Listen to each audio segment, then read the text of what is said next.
এটা গুৰুত্বপূৰ্ণ খবৰ, এটা বিশেষ খবৰ। ডিজিপিৰ কঠোৰ নিৰ্দেশ নামানে মৰিয়নিৰ এজন আৰক্ষী উপ পৰিদৰ্শকে।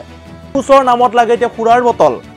প্ৰথমতে টকা বিচাৰিলে যে 10,000 টকা দিব লাগিব, তাৰ পাছত 10,000 পৰা গৈ 5,000, তাৰ পিছত 2,000, তাৰ পিছত অৱশেষত প্ৰয়োজন হ'ল সুৰাৰ বটল। টকা 3,000 লাগে ক'লে, টকা 2,000 দিলোঁ। তাৰপিছত ছাৰে কৈছে নাই 1,000 টকা পিছত দিবি এনে ক'লে। গধূলি কৈছে পইচা নালাগে, মোক এক ফুল আনি দিবি এনে কৈছে।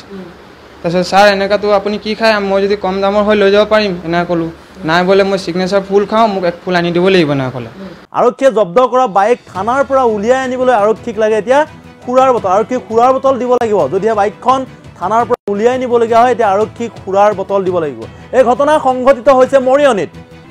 মৰিয়নি থানাৰ এগৰাকী উপ পৰিদৰ্শকক উৎকোচ নিদিয়াৰ বাবে এগৰাকী যুৱকক থানাৰ বেৰেকলৈ নি গুৰুলকৈ প্ৰহাৰ কৰাৰ এতিয়া ভয়ংকৰ অভিযোগ উত্থাপন হৈছে।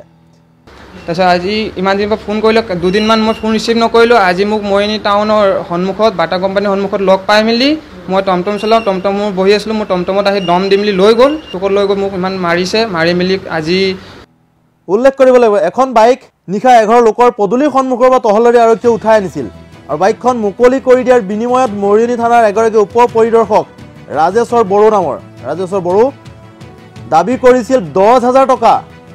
আৰু মৰিয়নি থানাৰ ভাৰপ্ৰাপ্ত আৰক্ষী বিষয়াই বাইকখনৰ যি যাৱতীয় নথিপত্ৰ, সেই নথিপত্ৰ পৰীক্ষা কৰাৰ পাছত OC-গৰাকীয়ে বাইকখন নিবলৈ দিছিল। কিন্তু যিগৰাকী উপ পৰিদৰ্শক আছিল, সেই বাইকখন নিবলৈ অহা সময়ত উপ পৰিদৰ্শকগৰাকীয়ে প্ৰথমতে 10,000 টকা, তাৰপিছত 3,000 টকা আৰু অৱশেষত 2,000 টকা বিচাৰিছিল। কিন্তু অৱশেষত তেওঁৰ পৰা সুৰাৰ বটল বিচাৰিলে। এটা সুৰাৰ বটল দি দিলে তো গুৰুলকৈ প্ৰহাৰ কৰাৰ অভিযোগ উত্থাপন হৈছে।